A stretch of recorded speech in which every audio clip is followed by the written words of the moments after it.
May we have a roll call, please? Yes. Commissioner Fair, Present. Commissioner Hurley, Present. Commissioner Smith, Here. Commissioner Summers, Here. Chairperson Loring. Present.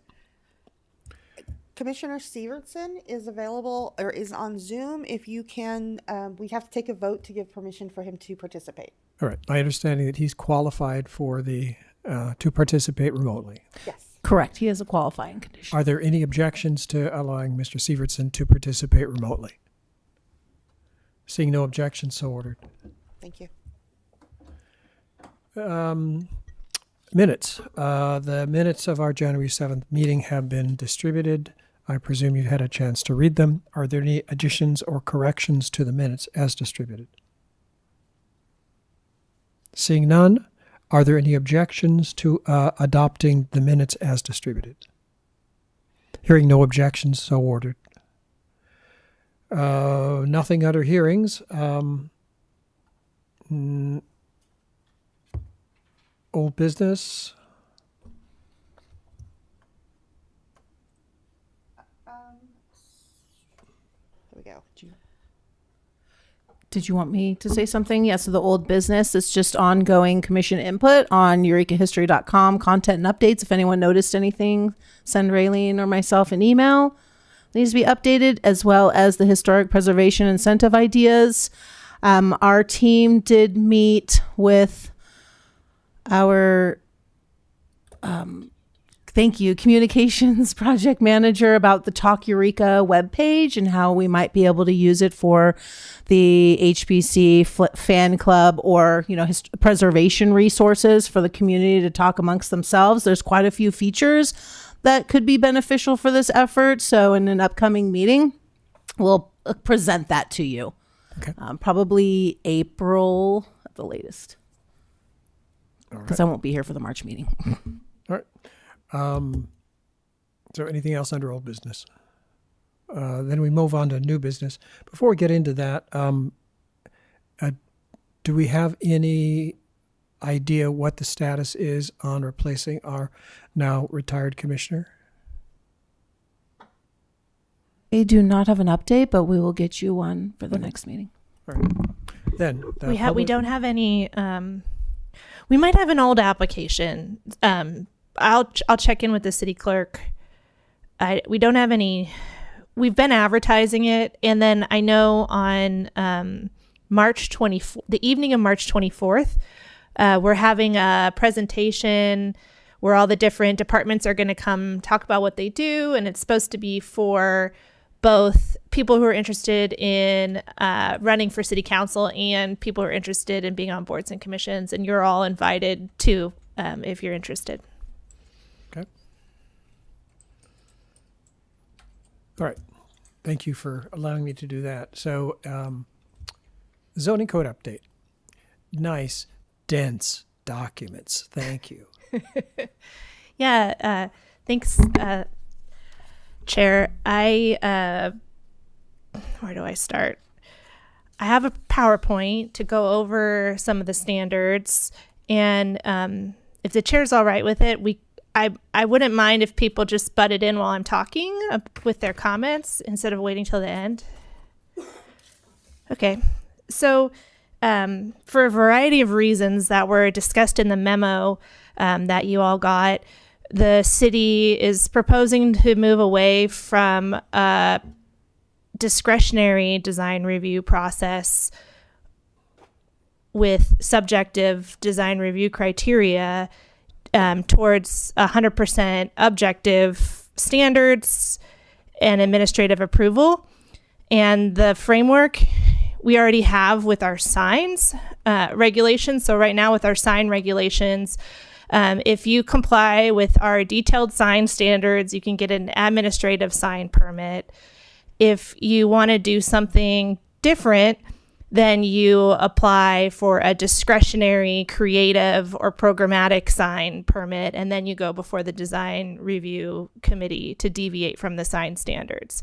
So under the proposed update to the code, it would be that If you meet all the objective design standards of the code, then you would be approved administratively through the building permit process. If you couldn't meet them or didn't want to, you could deviate through a discretionary process before the design review committee.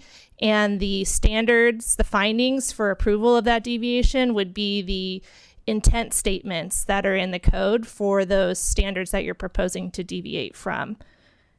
And So a discretionary permit would be judged against the intent rather than the objective standards? correct. Okay. And so those intent statements are actually really important because they'll be what we use for deciding whether design aligns with the intent of whatever that section is, be it like building entrances or architectural features or whatever.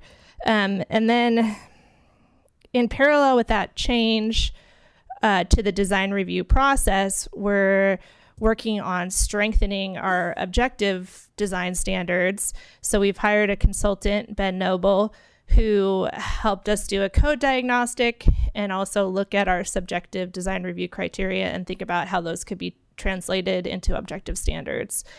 And I'm going to present some of those key design standard updates to you all to get your feedback as people who are interested in design and facade articulation and know all about it. And so I think you'd all have great input.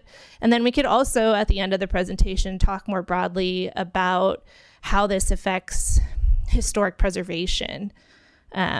We don't currently have any objective standards for the protection of existing historic buildings and how they can be altered. We just have our Secretary of Interior standards, which are subjective.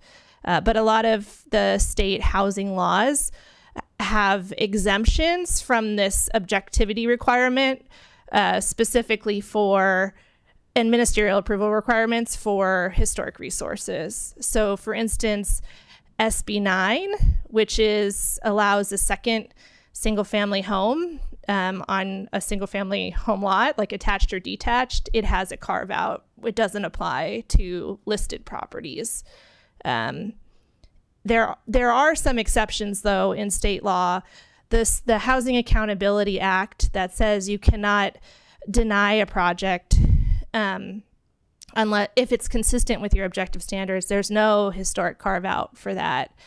And SB 35 requires ministerial approval for affordable housing, and there's a prohibition against demolishing a listed historic structure, but you could demolish a very old building that's unlisted and still get ministerial approval under SB 35. So I know San Francisco has created objective standards for altering historic properties. They have architects on staff, so they have the capacity to do this. They're the first one that I know of, but we listened to them present about it, and they mentioned a few other jurisdictions, maybe Berkeley or Oakland. I forget now. I have it written down, but yeah, who are working on it. So it's definitely something to think about, because as we go to a more administrative process, CEQA isn't triggered anymore. So CEQA has basically, if CEQA is triggered, you have to analyze the environmental impacts on historic resources. Impacts on historic resources have to be analyzed and minimized and mitigated and disclosed. But if CEQA isn't triggered, you don't. And that's a huge gap we have in our protections in the city. Because CEQA is only triggered when by government discretionary acts. So if the city does not have a discretionary permit involved, then CEQA isn't triggered for private development. So all of our listed properties are safe because they all trigger historic preservation review, which is a discretionary process, and that triggers CEQA as well. But if we're going to administrative approvals on other properties, they won't have that CEQA protection unless we build our own objective standard into the code that if anything is over 50 years old, we need a historic resource report, regardless of whether it's on a listed property or not. So I kind of front loaded the conversation I wanted to have at the end, but all right, let me share. Oh, go ahead. If that were a leading question, I would say the answer is yes. We should do that. Comments? That sounds exciting, and I'd love to know if our other communities that already have existing procedures, Arcata and Ferndale and I think Rio Dale come to mind. If they have already addressed some of these issues, that would be great to hear. I know they have different approaches to historic preservation already.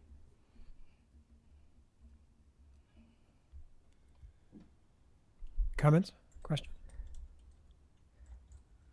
Okay. Okay. We'll come to the question about how, but I think we can probably defer that one till later in the presentation. All right. Derek, do you want to share my screen for me or? Oh, okay, cool. All right. So I have to note that we're going to go over 3 sections today of design standards, but these are by far not the only standards in our code that influence design. I always point out our parking access and placement standards that were adopted in 2019. Now, parking cannot be between a building and a street, and I believe so you can't have a surface parking lot in front of your building anymore for commercial and mixed-use developments and multifamily development. It has to be adjacent or behind, and so I think that one standard has extremely impacted our design aesthetic of new development, because for a while there, for since the 50s, we'd been putting surface parking lots in front of buildings, and we were losing our framing of our public frontage. Anyway, first section, 155312. We already have this section of the code, but we're strengthening it. So it's building design standards. It applies to inland multifamily and mixed use zoning districts, which are shown here in blue and red. Single family homes and accessory dwelling units are exempt, and the standards apply to new buildings and to any exterior modification or additions to existing buildings. But it's focused just on the public facing building facade. And there's standards for massing, entrances, and facade and roof design. So this idea of a public-facing building facade is a new term. Our current code talks about street-facing. We've expanded it to also include facades that face open space like parks and parklets and plazas, and not alleys. Alleys continue to not be included. And then also public paths like our Eureka Waterfront Trail. The trail is exempted or the trail is included? The trail would be included. So if the C to F parking lot ever gets developed, then you would need to face both the trail side would be considered public facing or the boardwalk side, and so would the First Street side.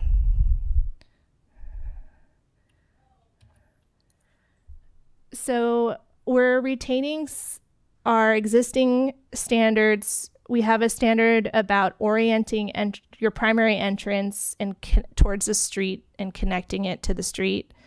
We have a standard prohibiting blank walls over 10 by 10 feet in size. And we have an equivalent degree standard that all of your sides of your building that face publicly have to have a equivalent degree of detailing, which is probably the most objective of our objective standards, but it helped with this project. This side that faces, is this H or I Street? Yeah. 11th? Oh. we were able to push them to do this. In the past might have been a blank wall, but you're not allowed to have a blank wall. And then on top of that, it didn't have enough detailing to be equivalent to the other side with the entrances, so they had to add more detailing. And then we also have standards that prohibit certain materials. They have a cap on the percentage of your facade that can be stucco, and then there's a requirement that board and batten be individual pieces, so like no T11 siding. And then there's some existing standards that we're retaining but expanding. So we have this requirement for residential that currently only applies in residential zoning districts, but it's being expanded to also apply in mixed use zoning districts, limiting front loaded garages to 40% of the building frontage because there are big blank walls, garages. And then we have this requirement for ground floor commercial facing pedestrian focused frontages, which are identified in Henderson Center, downtown, and downtown west, that they need to be a minimum of 12-foot ground floor ceiling height for new buildings. And we're expanding that to be a requirement for all public facing commercial buildings in mixed use and residential zoning districts. Similarly, we already have this 65% transparency requirement for ground floor street facing commercial, but it currently only applies to PFFs, to pedestrian focused frontages. And now it's going to apply throughout mixed use and residential zoning districts for commercial ground floor. And then we're adding a minimum transparency requirement for residential. Again, single family homes are exempt, so this would be for multifamily residential or mixed use ground floor residential. Okay, strengthen standards. We have a standard about making your street facing entrance prominent. There's a menu of options, and we're just beefing those up and making them more objective, adding measurement requirements. And we're also adding an entrance design option. You have to pick between options for a weather protection element as well now. Although a porch, a covered entry would count towards both of those. So they could be both addressed with this type of entrance at the top of the screen. We're also we have a standard about making sure that exterior materials are durable, and then we added all these objective provisions to make it more objective and clear what we mean by durable. And then right now we have a provision. There's a list of, I think, 15 options, and you have to comply with at least 2 of them. You have to meet them. They're different architectural feature options. Now we're dividing that list into 2 lists, one for facade articulation and one for roof design. And so you have to at least meet 2 of the facade articulation requirements or options and 1 of the roof design feature options. So here are the facade articulation options that you have to meet 2 or more of. And we're adding some more. Those are the underlined ones.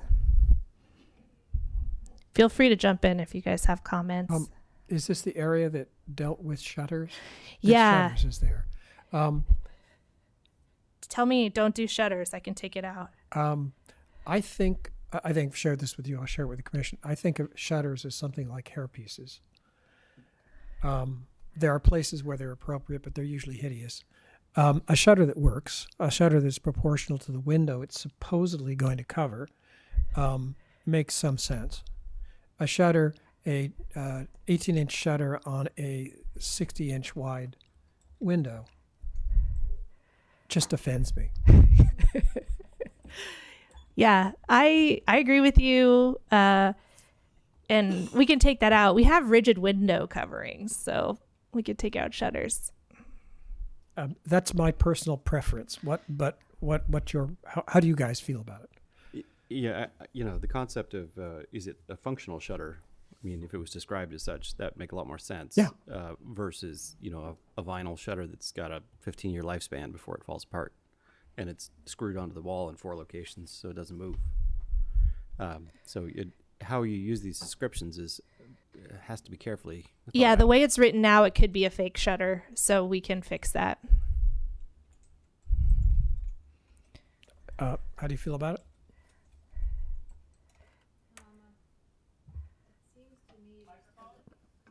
Hit your microphone button, please. Sorry.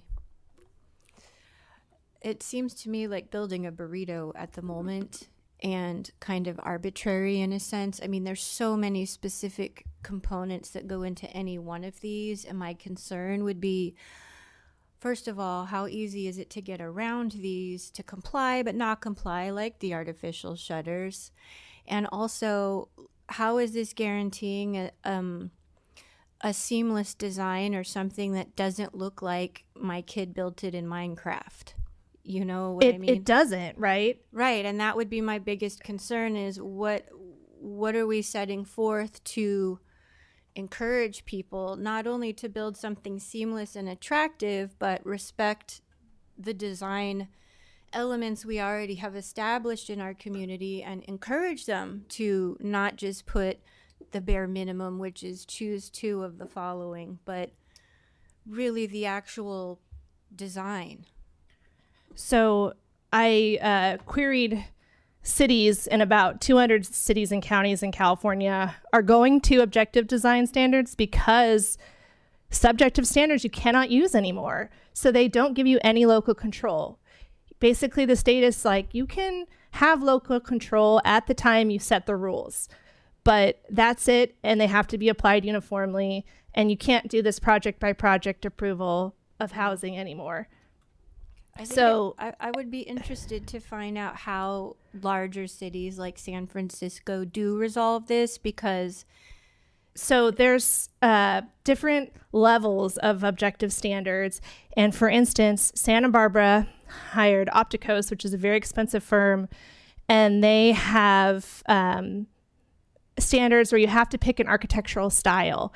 And then you have to basically, they have very detailed standards for how you meet that style. And then they have geographic areas where styles are and aren't allowed. And so the modern style, for instance, is in their code, but it's only allowed in very small areas.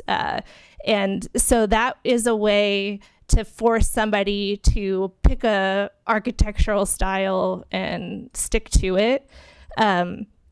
There's definitely the issue of differences in jurisdictions, and the fact that Eureka is not Santa Barbara. We have competing interests. We want to have really nice design, high quality design that respects our historic design and aesthetic. And, we have so many beautiful historic buildings. We don't want the new buildings to detract from that. But at the same time, we have a lot of vacancies and not a lot of development interest. So the concern, it's a balancing act. You don't want to make it so difficult to develop that nobody wants to develop. Like, nobody already wants, we have very few people who want to develop in Eureka to begin with. We don't want to, we want to be conscious of that. And then also of our staff. Like I mentioned, San Francisco has architects on staff who are able to really do these things. Our staff, it does take a lot of training to review the objective standards. Here's an example. Can I say something really quick? Oh, yeah. I really like the idea of choosing a style, because it's like when I approach a design client, they have all these ideas and they don't know where to put them. And, you kind of want to start with your vision. And if you don't have a seamless or kind of cohesive vision, you're just picking things. So maybe and it could be very, very basic, right? But it at least range. I mean, you're not going to put shutters on a certain design style, and you're not going to put, curves on a certain design style, but maybe it would at least help point people, especially ones that are more of the home builder type or that just don't know, would give them a little bit of path leading, right? And Yeah. then once you choose your style, which could be very basic, then you go to the next choices, which are the elements within that style. I could see us developing design guidance for styles to give people an overview of what that style, what's consistent with it. I grew up in Sunnyvale, and they have design guidance for modifying Eichlers, where, it's like, keep the horizontal lines and don't do too much detail and stuff. And so I could see us having guidance for different styles. No. Yeah. I think also, every year we have the ability to update our inland code. I don't think that this adding this thing where you have to pick a bucket and stick to it in terms of style would take a lot more work. And so it's not going to come this round, but I could see it coming in the future with the future updates. Or there could be a more restricted set of styles for older properties or historic properties. So this is this is for new buildings. Right. But it's also for additions to existing buildings. Yeah. So yeah, I think a first place to start would be additions to buildings that are in an architectural style, right? Or if there's like an accessory dwelling unit added to an already historical, you don't want a Roman looking carriage house Right. conversion on a Victorian house. So Yeah, something just encouraging cohesiveness, I think, is Yeah, I think you guys are right. The first place to start with developing objective standards around architectural styles would be on historic properties. Existing, yeah, for any additions or accessory structures. How would this have affected, or was this taken into consideration with the recent large buildings that have gone up in town? The one across from the co-op comes to mind, the senior apartments at 7th and Myrtle.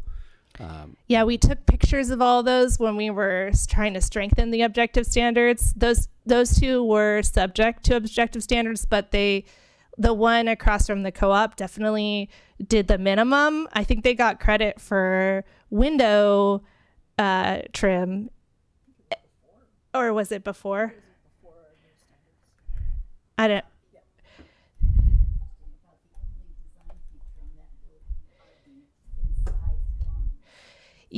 Yeah, we definitely use that as inspiration for beefing up our. I have a picture of it actually in my presentation. Bruce has a comment also. Can you unmute Bruce? Can you unmute him? I can ask him to. Derek, can you unmute Bruce? Oh, We can hear you now. okie dokie. Well, I had muted myself, but you faded out at some point, and so I was having trouble following, and first thing you're supposed to do is lower your hand. In other municipalities where I've been on historic preservation and other boards, the city always supported the commissioners attending state historic preservation meetings and or planning missions or whatever it happened to be.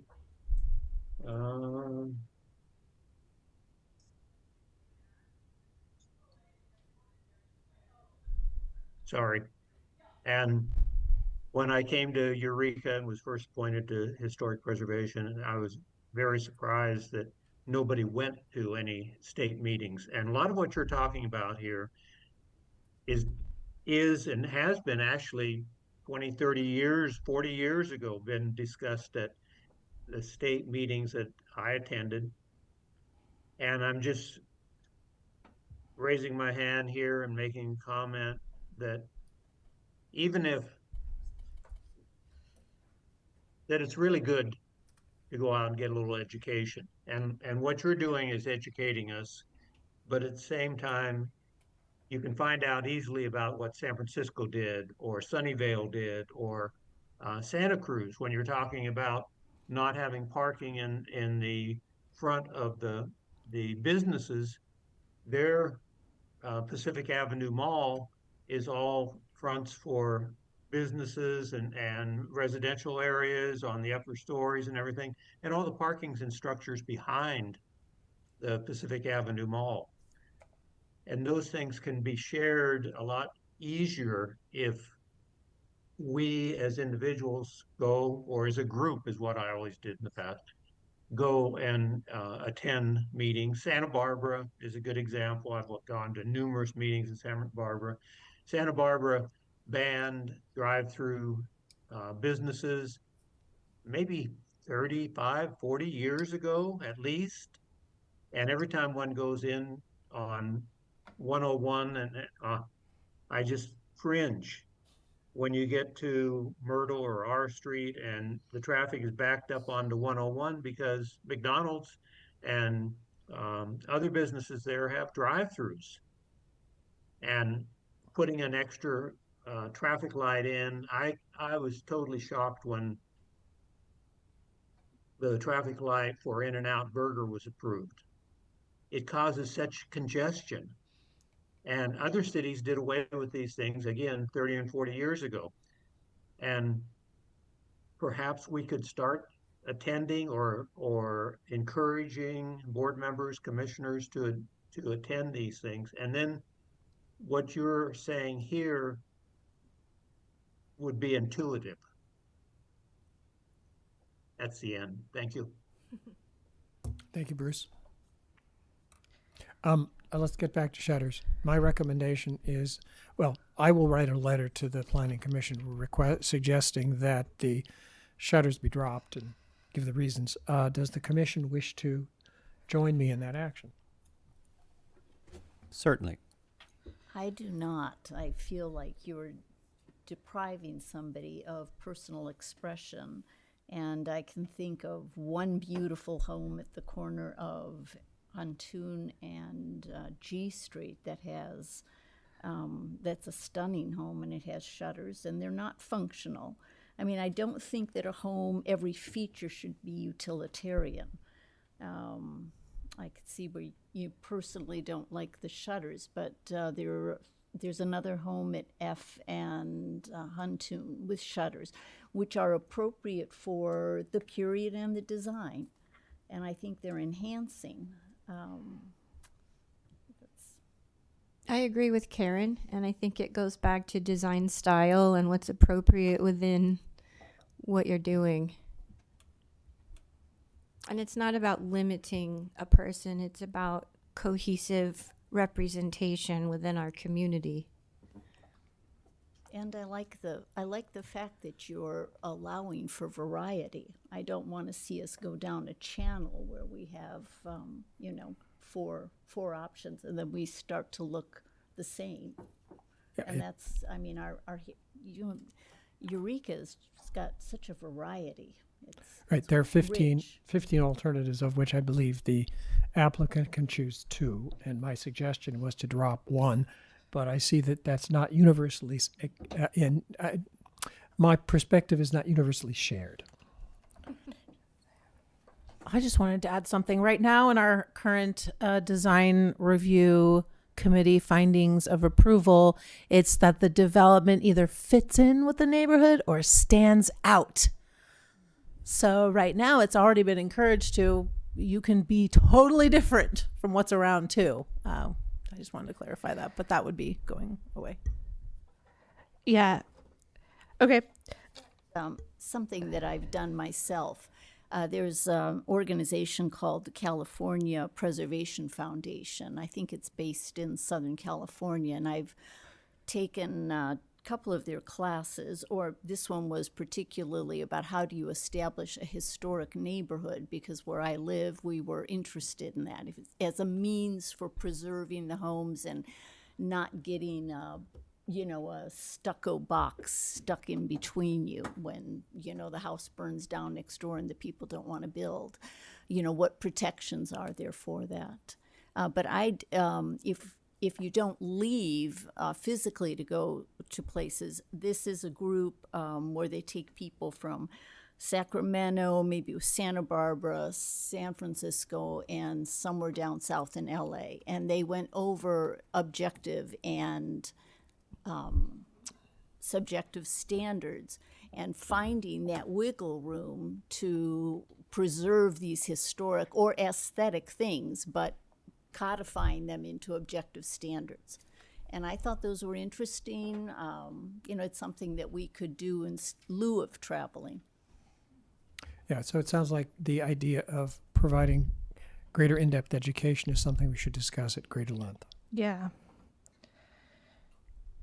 3 things I wanted to quickly add to Commissioner Summers' point about architectural style. I think another reason that we didn't focus on that with this original round was just because we have some council members who are strongly opposed to mimicking a historic look.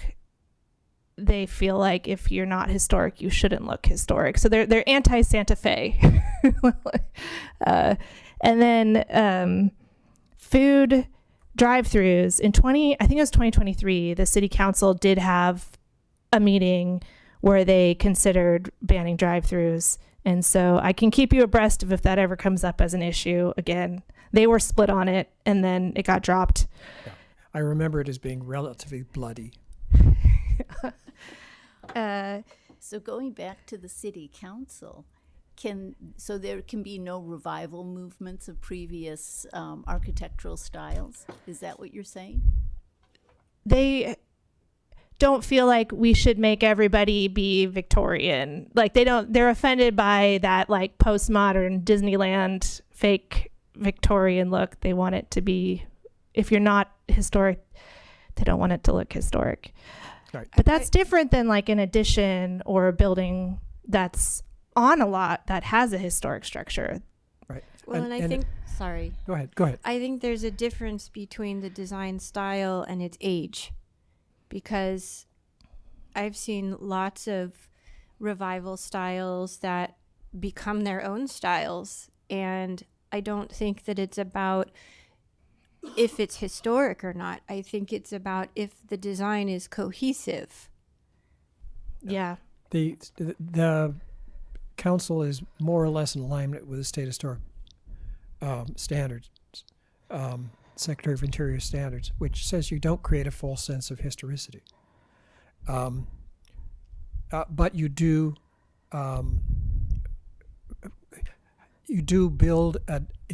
add on in a manner that's compatible.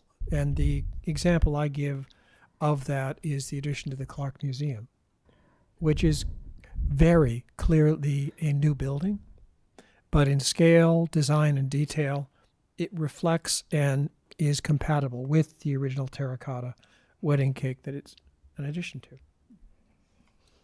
I'm learning a lot. The last thing I wanted to mention is that we have these core area design guidelines that were developed in the 1990s, I think, and they do have some really good guidance about adding on to existing buildings and making sure, and there's really detailed guidance about, if you're adding a second story, can it be set back or different things. And so we kind of already have something that we could build on. Okay, so with the, Derek, can you share my?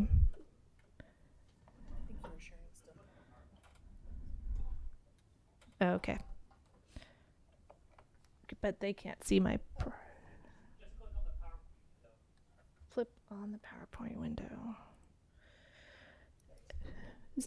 So these options, they have measurements attached to them. So for instance, for distinctive materials, at least 40% of the building wall is covered in a specified material, or at least 25% of all windows are projecting.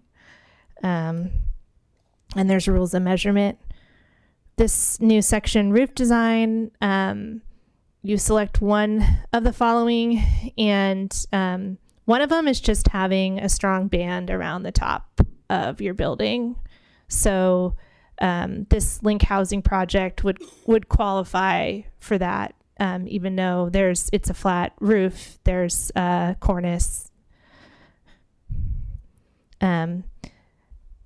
But there's ways to comply that are more complex, like this building in Arcata, where they used different roof types to break up a large building, among other design features. Okay, new standards. We're adding a standard for a maximum building wall length of 300 feet. You wouldn't be able to have a longer building facing a public frontage. So for context, Target is a little over 300 feet long, and it faces a public frontage. And then there's a new major massing break required, that every 150 feet of along a building, you would need a major massing break. And for context, our city blocks in our Old Town downtown area are 250 feet. And so our old buildings, although they feel large, are not that long. They're tend to be 115 feet long, and then there's a 20-foot alley and then another building. So no major massing break would be required. This is the longest one I found, and it's not even 150 feet long. So this major massing break would really just be for buildings that are outside of our street grid, which, where we've merged and created large sites like on Broadway. So this would be a way to force, a big box development to break up its massing. Also, we're proposing to add a new minimum number of entrances for each public-facing facade greater than 50 feet in length. So here's the development we talked about across from the co-op.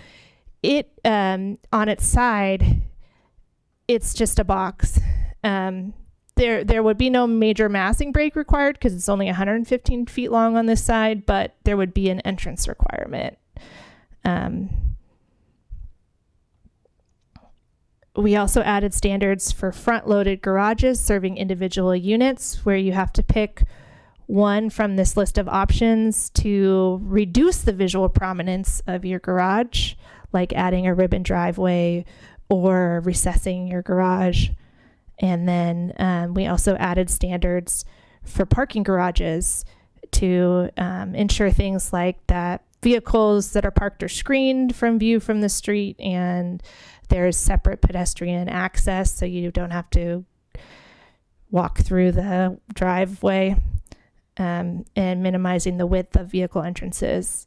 And don't tell anybody, but I think we're working on potentially doing a parking lot a parking structure in Eureka. So this will come in handy. By the Earth Center? Correct. And then there's a new corner building provision where for buildings that are on a corner, they do something to highlight the corner. There's another menu of options. And I love corner treatments, but it could just be having a sign that is accenting the corner, so it doesn't need to be a super difficult thing to achieve, like this Starbucks. And then we definitely, with our current standards, a lot of people were qualifying for window trim when they really weren't doing very much, and so we made a window trim requirement that's non-optional, that your window needs to have trim or be recessed. For residential and for mixed use, that you have different window types that emphasize the different components of your building. All right, that's it for 312. Was there any other comments on 312? The other comment that I had to do with massing and the relationship between new construction and an existing historic neighborhood. Is that in this next section? It'll be in 308 Okay, when we talk about residential transitions. then I'll hold off. Is there a quick paragraph about what is the motivation behind these design guides? Is it, the future being less car oriented as a society, or is it architectural interest, or anyway? Our 2040 general plan has a lot of policies that are focused on making sure the public realm is vibrant and pedestrian oriented design and walkability, and developing like we did pre-1950s. When they did the visioning for the 2040 general plan, the development services director at the time, he would show people a picture of Broadway and a picture of Old Town, and he'd say, what do you prefer? And they would say Old Town. And so he'd say, okay, we have to deprioritize parking, vehicle parking. Is there any particular school of thought that is being followed? Christopher Alexander comes to mind. Timeless Way of Building and Pattern Language seems to get at the core of this without being specific about shutters. Yeah. Man, pattern language. I think one of the things to think about is the direction we're heading as far as pedestrian friendly and being visual interesting, right? Like, you want your building to be interesting to the pedestrian. When you're in a car, you're not necessarily driving by and checking out all the features. So when it's pedestrian oriented, it's Human scale. human scale. Yeah. Thank you. Christopher Alexander addresses human scale in particular. I read pattern language probably 2 decades ago at this point, so I can definitely revisit that book. Okay. Large site development. We were inspired by the Jacob site for this new section, although I think CHP is purchasing this site, so we'll have no local control over how it gets developed anyway. But large sites are few and far between in Eureka, but when they do get redeveloped, it does have a big impact on the surrounding area. And we don't currently have standards for how that happens. So this is a new section about that. It applies to projects with development areas of 1.5 acres or more in residential or mixed use zones. If a proposed project site boundary abuts developed land, new streets intersecting that boundary are required to align and connect with adjoining streets, and the same with alleys. Although there's some exceptions allowed if the city engineer finds that it's unsafe. Like, for instance, there's the big movie theater site. There's an alley that could go through it, but we might not require that because the alley would go to Broadway, and adding more intersections at Broadway would not be good. And then there's a new maximum block length standard of 300 feet, which, like I mentioned, we're at 250 in our older areas. And then, so if you're redeveloping and you're over that, you would need to add a new mid-block crossing to shorten your block length. And then there's new contextual amassing. I guess this is a time to talk about context as well. The standards in 308 have to do with when a new non-single family building goes in right adjacent to a single family home on the same side of the street. These standards are about if you're going in across the street from a row of single family homes. So like at the Jacob site, this would apply because it's across the street from a row of single family homes. And so there would be a requirement that within a certain number of feet of the street, you would need to be at a lower building height, and you would need to be appear as individual units. And the inspiration for this was this site in Berkeley that recently got developed that Ben showed me, where this massive development, mixed use development, went in right next to, across the street from single family homes. And it's super tall in the back, but they put in townhomes along the street so that when you're walking down the street, it doesn't feel super tall and overpowering. Still,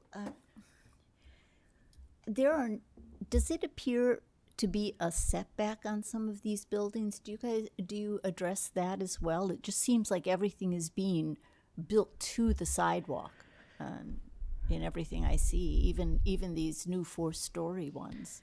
Yeah, in mixed use zoning districts, we don't have much of a setback requirement. In residential zoning districts, there's a 10-foot front setback, 20 feet for garages, 5 feet for stoops. And that's in our zoning district standards. Like I mentioned, there's a lot of design standards in our code and they're spread throughout. But yeah, and then we have a setback exception that allows you to line up with the other buildings on your street.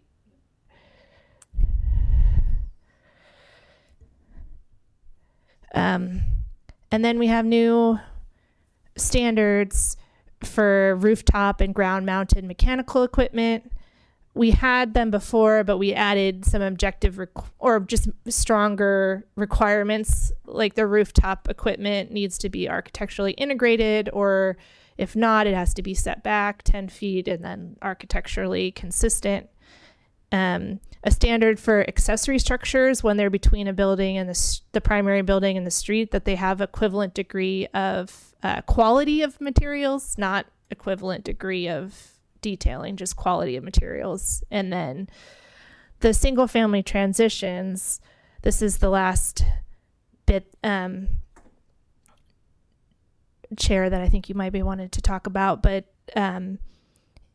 like I mentioned, in mixed use zoning districts, there's usually a 0 setback from property lines. And then in residential, there's just a 5-foot setback on side and rear interior lot lines.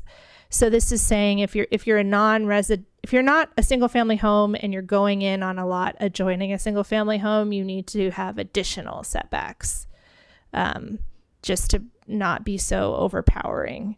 And then there's a second, this is an example where there's a existing home and then this large development went in adjacent to it, but it sort of stepped back to make it transition more from the single family home.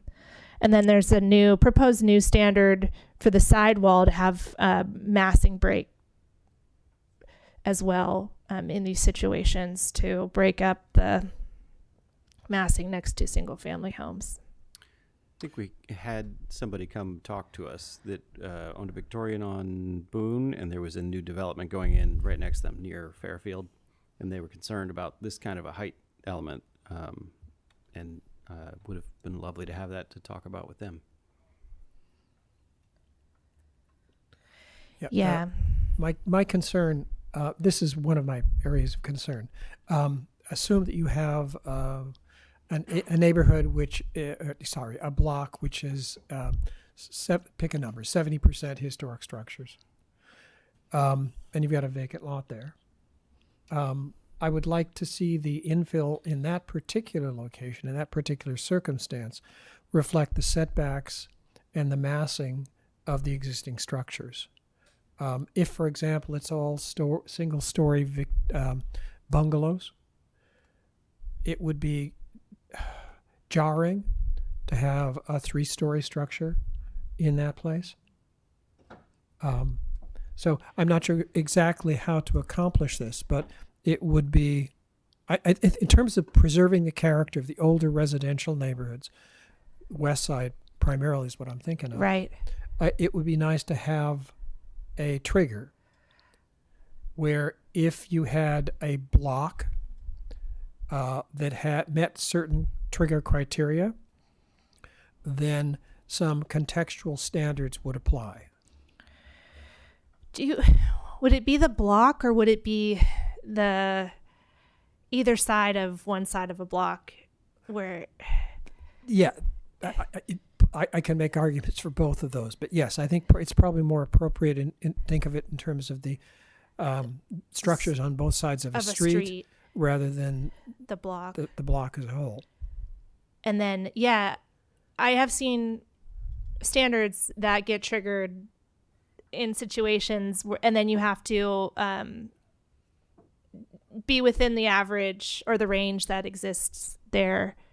And what you're proposing here already has a bit of that, Right. in the context of setbacks. Right. There are exceptions for setbacks if you can establish that the context is different. Yeah. And so this would be maybe for other things like height and what was the other? Height, it's mass and setback is the And way I think mass, of it. But yeah. yeah, height is, in this context, height is mass. And I liked that picture you showed where you could see you see the small house. You can, I mean, we've all seen those all over California, but the way that relatively massive building is, it looks like individual pieces because of the way it's stepped up and kind of sensitive, not like in that movie Up, to what's around it. And so, this would kind of go to what Ted is saying about what's around you. And to me, it seems it's not necessarily limiting size-wise, but how it relates to its environment. Because this looks like it's been there. Whereas, where I'm from in Los Angeles, I mean, there's these huge columns that go in and they go right. There is no setback, and it just intimidates everything else and becomes overbearing. And I think that's what we really want to prevent. So, Yeah. So I'm hearing, think about additional contextual standards. All right. and I like the word trigger that you used, where, there's kind of, if this, then. Right. All right. So again, this is something I feel strongly enough about that I will be writing a letter to the Planning Commission. Great. That's helpful. Does the commission wish to join me on that point? Yes. Oh, yes. I'm always out of turn. Sorry. No, it's fine. It's fine. All right, then. All right. Then in terms of the letter on behalf of the commission, I think what I'll probably do is draft something and have it with staff. And then if I may, I'll request staff to share it with the commission. And if they have objections, they can you can express them at that point. I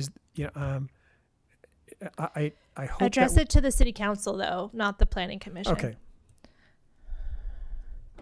I have a question, Ted. Well, one more thing. I am very sensitive to the Brown Act. Is that consistent with the Brown Act? You're not the attorney, but if it isn't, let me know and we'll deal with it some other way. Oh, it is. You're saying you're going to draft something, but then you'll bring it back to the Historic Preservation Commission. But not at a formal public meeting. Oh. Ooh. But although if I'm addressing it to the council, well, the Planning Commission is meeting on the 11th, so Yeah. it's days late. It would be helpful for the Planning Commission to hear our feedback. Yeah. I would recommend just you writing a letter Okay. and mentioning that the support of this.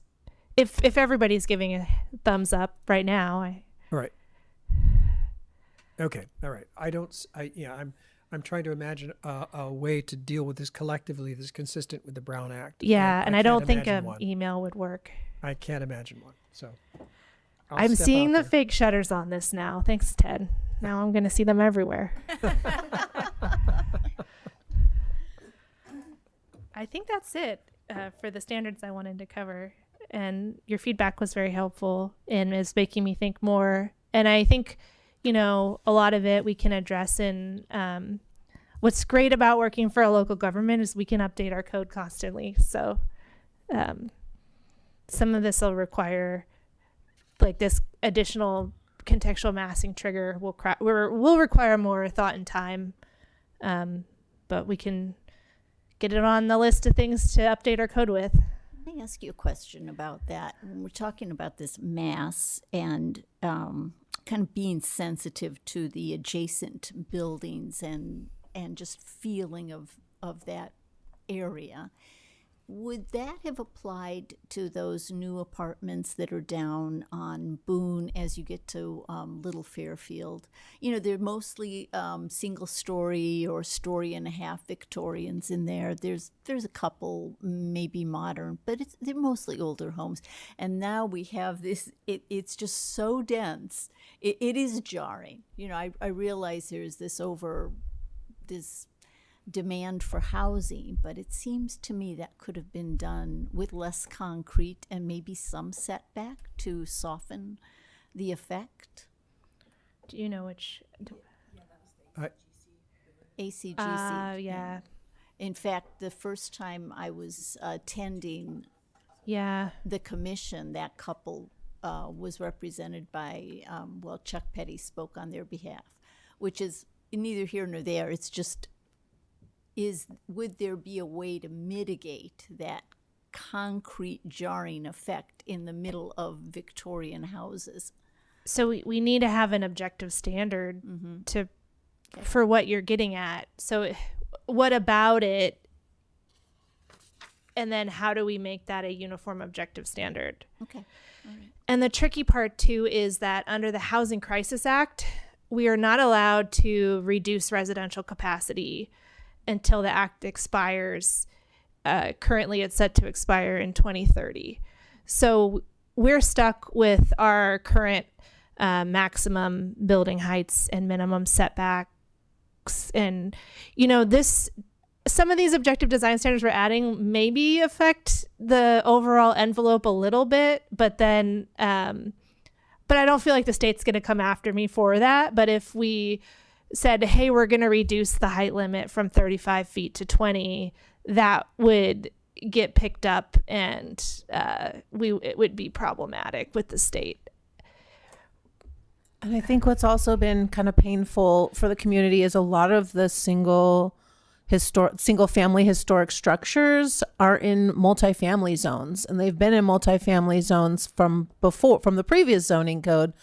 And so it does seem jarring when an apartment complex goes up next to a single family home, but it's been allowed by right for a long time. Well, what's nice is that our historic neighborhoods they have all this missing middle housing in them. They have these duplexes and quads and all sorts of different housing intermixed together, and you get this great income diversity and these really rich neighborhoods. You know, even have some like little cottage courts and stuff. And so it's like, how do you use objective design standards to get infill to be that, you know, we call it, I forget what the term was we used. It was like soft density or something, you know, where it is of the form and scale of a single family home, but it's not.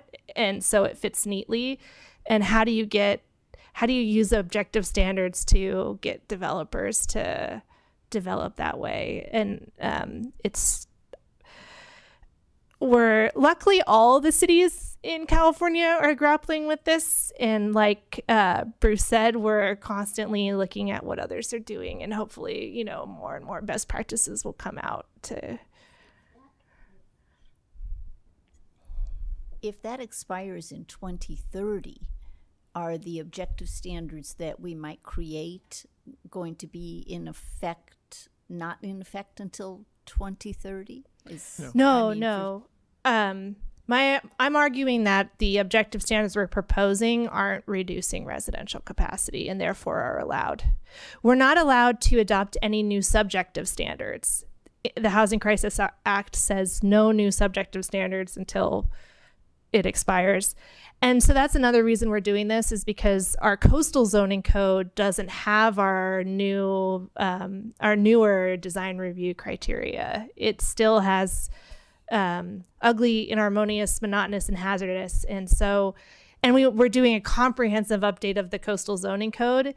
And in that, we cannot add new design discretionary subjective processes or standards. So we have to go objective. So this way, inland and coastal will be the same. I'm sure you've already heard of the tale of two Starbuckses, and if you haven't, there's the Starbucks on 4th Street that is in the coastal zone and had no objective design standards. It's literally a box. And then the one on Broadway is also a box, but it's a better looking box. It has more architectural detail because of our objective standards. And transparency and a front Yeah, like it required a door facing pedestrian the street. connection to the street. Yeah, pedestrian connection to the street. The Detailing. parapet. It's still ugly, but It's still ugly, but it has a lot more detail. And it's still operating. yeah. All right. Any other comments or questions to staff? All right, then let me summarize what I have in terms of the commissions. It sounds like we have expressed an interest in enriching our education. We should probably talk about that in the future. It sounds like we are interested in discussing objective design standards for applicable to additions or ADUs associated with historic properties. It sounds like there's some interest in looking at a more detailed style-based set of objective criteria, recognizing that's a much heavier lift than the others. So those are the three things I have in my notes. Is there anything else we should pull out of that? Okay. I want to thank you for the presentation. We've got to deal with the city of Eureka as it is today, and you have given us an insight into the city of tomorrow, which is, I think, very helpful for those charged with maintaining the historic context of the city. So thank you. Thank you. Anything else under new business? Directors' reports and communications? None. Nothing. All right. Other reports and communications? I have a political plug. Well, no, it's a policy plug. The comment period is open on the proposed addition to the White House. Oh. So I would encourage anyone who has an opinion on the proposed new development to share that opinion with our government in the hopes that it may be reflected in the final decision. Is that the NEPA comment period, the National Environmental Policy Act comment period, or? I don't know. I haven't dug deeply enough into it. The notice came from the National Trust. Okay. The National Trust is promoting comment on the proposed White House development.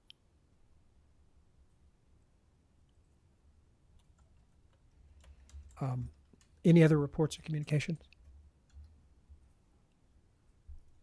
All right, then we move into the public comment period. This is the period set aside for those who wish to address the commission on a matter within our jurisdiction. Is there anyone there's no one in the audience. Is there anyone in the virtual audience other than Bruce that wants to address the commission at this point? Seeing no one, I will close the public comment period. Is there any other business for the commission today? If not, then we stand adjourned until our next meeting. Thank you for attending. Thank you for all your feedback.